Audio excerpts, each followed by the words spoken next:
La globalización y el mercado laboral mexicano.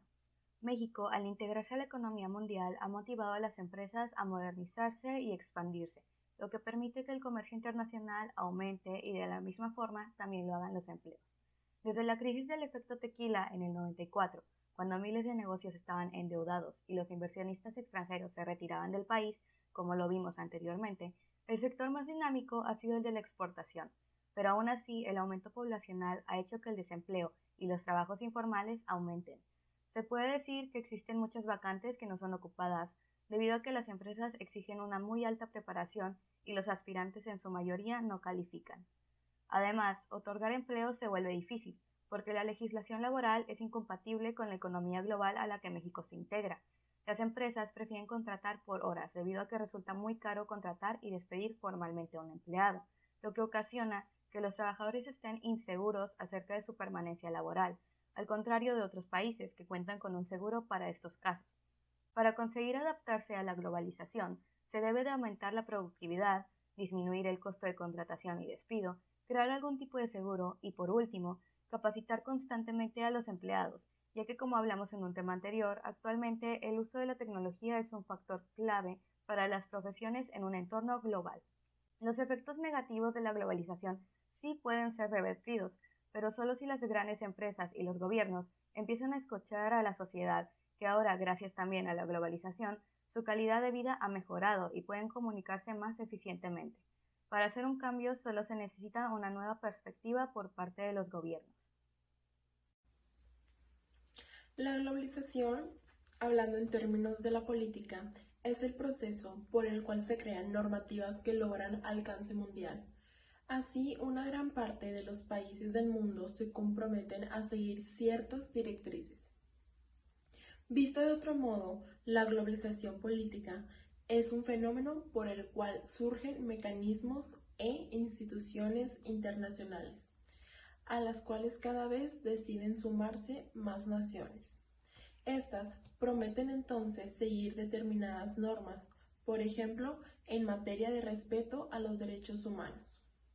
La globalización política viene de la mano con la globalización social, que es el proceso por el cual todas las personas del mundo persiguen el reconocimiento de los mismos derechos.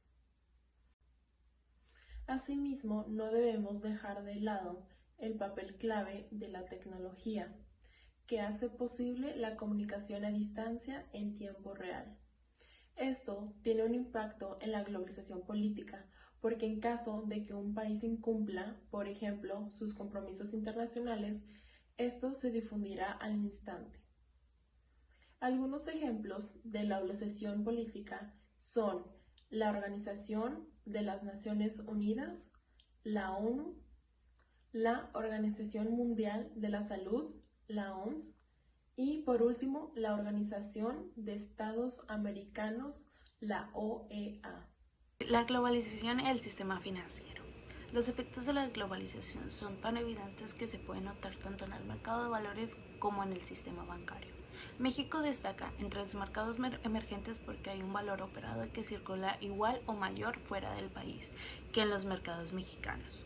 El primer ADR de una acción mexicana en registrarse en la NYSE fue el de Telmex, en mayo de 1991. En el año 2000, más de 30 instituciones financieras extranjeras podían operar en el mercado financiero mexicano. Panacea versus Realpolitik. En el Foro Económico Mundial del año 2000, el presidente Zedillo atacó a los que él llamó globalifóbicos por oponerse al libre comercio y con él al desarrollo de los países más pobres.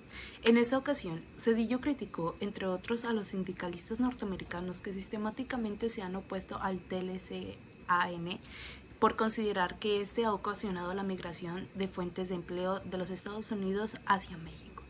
El mandatario mexicano describió una alianza peculiar, fuerzas de la extrema izquierda, de la extrema derecha, grupos ecologistas, sindicatos de países desarrollados y algunos de quienes se autoproclaman representantes de la sociedad civil. Se están uniendo en torno a un propósito común: salvar a la gente de los países de desarrollo. Hablando de la globalización y la economía mexicana, empecemos en el sexenio de 1988-1994, cuando el gobierno mexicano apostó a la apertura de la economía con una manera de generar el crecimiento económico necesario para hacer frente al crecimiento poblacional. Anualmente la economía mexicana ha sido incapaz de generar los puestos necesarios para absorber esta demanda. La economía informal y la migración de los Estados Unidos ha sido la válvula de escape para lograr el equilibrio de la demanda. Pasando a la inserción de la economía mexicana en el entorno global a raíz de la incorporación de México al GATT, se vio forzada por la entrada en vigor del TLC en 1994. Esta apertura incentivó la competitividad de la industria mexicana e hizo posible el auge de las exportaciones después de la devaluación de 1994, la cual ayudó a la rápida recuperación económica. Además del TLCAN, México ha firmado tratados de libre comercio con la Unión Europea, la Asociación Europea de Libre Comercio, Israel, Costa Rica, Honduras, Guatemala, El Salvador, Chile, Colombia y Venezuela, lo cual lo convierte en uno de los países más abiertos del mundo. Por el volumen de sus exportaciones, se cuenta ya como uno de los 10 mayores exportadores mundiales. Cambiando de tema, Panacea versus Realpolitik. La Secretaría de Hacienda y Crédito Público, haciéndose eco de la postura del expresidente, sentenció que una actitud pasiva o de aislamiento frente a la apertura comercial tendría graves consecuencias para el futuro bienestar de la sociedad mexicana.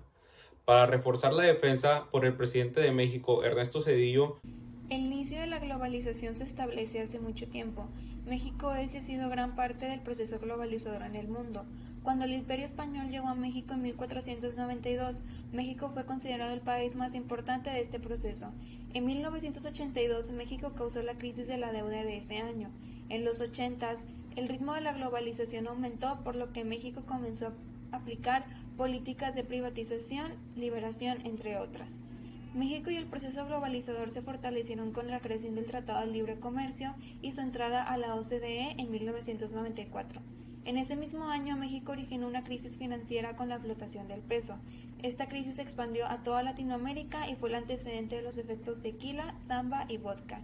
El efecto tequila tuvo efectos como despidos masivos y la retirada de los inversionistas extranjeros. México salió de esta crisis con el rescate financiero de Estados Unidos gracias a la globalización en el Tratado de Libre Comercio. Por otra parte, el proceso globalizador ha causado que algo que sucede en una parte del mundo influya en otro país. Esto puede tener efectos positivos como negativos. Esto se evidencia a través de que mientras unos países adquieren beneficios, los países menos desarrollados o en vías de desarrollo no los adquieren. Por la globalización existen diferencias sociales y económicas entre países.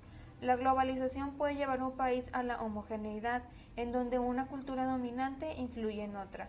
La homogeneización cultural sucede por causa de la difusión de información, intercambio y comercio cultural. La diversidad es un aspecto que caracteriza a la sociedad actual, en donde las culturas de los países los hace únicos, y por medio de la globalización, la cultura se puede compartir. De igual manera, a través de la diversidad nos podemos enriquecer culturalmente. La sociedad mexicana y la globalización. En las últimas décadas hemos sido testigos del gran impacto que ha tenido la globalización en la sociedad mexicana. Hemos visto tanto pros como contras. Uno de los pros que ha presentado en nuestra sociedad es el aumento de oportunidades laborales con las empresas multinacionales que han llegado a nuestro país, aunque claro, no hay que olvidar que muchas veces estas empresas, aunque ofrecen trabajo, no respetan al 100% los derechos de los trabajadores y esto hace que la economía no se vea beneficiada. También hemos visto una de las consecuencias que ha presentado la globalización ha sido el aumento de la desigualdad entre los mexicanos, porque cada vez hay más pobreza en nuestro país y esto hace que los ciudadanos tengan menos acceso a una educación de calidad y por ende a la aspiración de un trabajo mejor. Como hemos analizado anteriormente, la globalización es parte del mundo profesional, donde es necesario mantenerse actualizado para tener un perfil competente ante las exigencias del mundo actual, donde el conocimiento básico de un tema deja de ser suficiente y se requieren mayores habilidades para aspirar a una mejor calidad de vida. El fenómeno de la globalización, en lugar de ser reversible, tendría que tener un cambio de dirección, en donde no solo los países de gran desarrollo tengan oportunidades de seguir creciendo, sino que también aquellos países que están en su proceso puedan gozar de los beneficios que tiene el mundo globalizado. Es difícil imaginar nuestra vida sin la influencia de la globalización, ya que gracias a ellas hemos obtenido mayor crecimiento en salud, tecnología, comunicación, transporte y educación. Ámbitos que en esta pandemia han sido de gran ayuda para tener lo necesario para afrontar la situación que está presentando el mundo.